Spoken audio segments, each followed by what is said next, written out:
ചേട്ടൻ ഇപ്പൊ ഈ സംസാരിക്കുന്നത് വളരെ ശ്രദ്ധയോടും യാതൊരുവിധ നമ്മളെ വിവാദങ്ങളിൽ ഉൾപ്പെടാതിരിക്കാൻ മാക്സിമം ട്രൈ ചെയ്യുന്ന പോലെ ഒരു ഫീലിംഗ് വരുന്നുണ്ട്. അങ്ങനെ തോന്നിയില്ലേ? തോന്നി. അപ്പൊ ഈ പണ്ടുള്ള ബിനു അടിമാലി ഇപ്പൊ ധർമ്മൻ ചേട്ടൻ പ്രതികരിച്ച പോലെ സഡൻ ആയിട്ട് പ്രതികരിക്കുന്ന ഒരാളായിരുന്നു. അന്നത്തെ ബിനു അടിമാലിയാണോ ഇഷ്ടം, ഇപ്പോഴത്തെ ആളെയാണോ ഇഷ്ടം? പുള്ളി സിനിമയുടെ വേറെ ലെവലിൽ നിൽക്കുന്ന ആളാണ്. അതുകൊണ്ട് തന്നെയല്ല, ഞാൻ ട്രോള് ഏറ്റുവാങ്ങി ഇനി ഒരു ഈ അടുത്ത കാലത്തെങ്ങും ഒരു ആർട്ടിസ്റ്റിനെ കിട്ടാത്ത രീതിയിലുള്ള ട്രോളുകൾ എനിക്ക് കിട്ടിയിട്ടുണ്ട്, കിട്ടിക്കൊണ്ടിരിക്കുന്നു.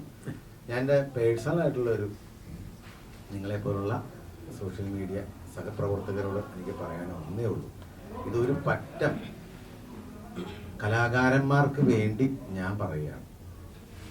ഇവരെല്ലാം കലാകാരന്മാരെല്ലാവരും ഒന്ന് ക്ലച്ച് പിടിച്ച് ഒന്നുമില്ലായ്മ എന്നാ വന്നാലായിരിക്കും ഭൂരിപക്ഷം എന്നാണ് എൻ്റെ ഒരു വിശ്വാസം.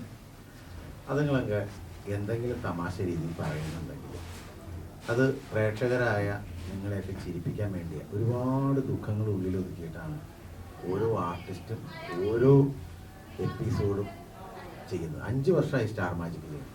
അങ്ങനെയുള്ള ഓരോ ഷോകളും, ഇതിൻ്റെ ഓരോ ഷോയുടെയും മർമ്മപ്രധാനം എന്ന് പറഞ്ഞാൽ നമ്മളിൽ നിന്ന് ഒരാൾക്ക് ഒരു ചിരി സന്തോഷം കിട്ടുവാണെങ്കിൽ കിട്ടട്ടെ എന്ന് ഓർത്തുകൊണ്ട് മാത്രമാണ് നമ്മളിതെല്ലാം ചെയ്യുന്നത്. അല്ലാതെ ഇതിനകത്ത് ബോഡി ഷെയ്മിങ്ങോ ഒരാളെ വ്യക്തിപരമായിട്ട് ദ്രോഹിക്കുകയോ ഒന്നുമല്ല. അപ്പം നിങ്ങളെപ്പോലുള്ള സോഷ്യൽ മീഡിയ സഹോദരങ്ങൾ ഏതെങ്കിലും അറിയാതെ ഏതെങ്കിലും കോമഡിയിൽ എന്തെങ്കിലും പറഞ്ഞ് എന്ന് കരുതി അതിനെ ഇട്ട് വറക്കരുത്. കാരണം എല്ലാവരും വളരെ കഷ്ടത്തിലാണ്. നമ്മുടെ ഓരോ വർഷങ്ങൾ കഴിയുമ്പോഴും പ്രകൃതി വരെ പല പല റൂട്ടിലൂടെ മാറിക്കൊണ്ടിരിക്കുക. അപ്പം അതിൽ നിന്നൊക്കെ തരണം ചെയ്ത് വെള്ളപ്പൊക്കം വന്നപ്പോഴത്തേക്കും ഇത് വന്നപ്പോഴത്തേക്കും അപ്പം അങ്ങനെ ഓരോ വലിയ പ്രതിസന്ധികളിലൂടെയാണ് പോകുന്നത്. കലാകാരന്മാരെന്തെങ്കിലും പറയുമ്പോൾ അതിൻ്റെ കീറി മുറിക്കരുത്. കാരണം പണ്ടത്തെ സിനിമകളൊക്കെ നമ്മൾ കണ്ടിട്ടുണ്ട്. സോഷ്യൽ മീഡിയ ആരെ അങ്ങോട്ടും ഇങ്ങോട്ടും ബോഡി ഷെയ്മിങ് എന്ന് പറഞ്ഞ സംഭവം ഇല്ലായിരുന്നു. പണ്ട് ലാലേട്ടനാണെങ്കിലും ശ്രീനിവാസൻ ചേട്ടനൊക്കെ ആണെങ്കിലും എത്ര സിനിമകൾ ഹിറ്റ്. അവരുടെ പേഴ്സണലായിട്ട് അവരാരും അങ്ങനെയല്ല.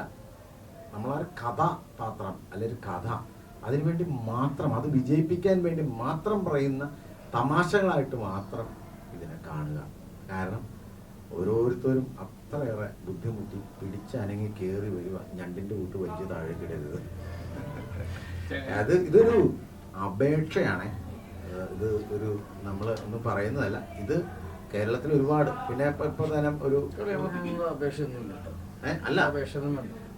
അല്ല ഞാൻ ഇങ്ങനെ ഒരു റിക്വസ്റ്റ്, ഞാനിത് ഒരുപാട് കലാകാരൻ നിങ്ങളെല്ലാവരും ഒന്നിച്ച് കിട്ടിയപ്പോൾ ഒരുപാട് പേര് അനുഭവിക്കുന്ന ഒരു കാര്യം ഞാൻ ഇതിലൂടെ പറഞ്ഞതേ ഉള്ളൂ.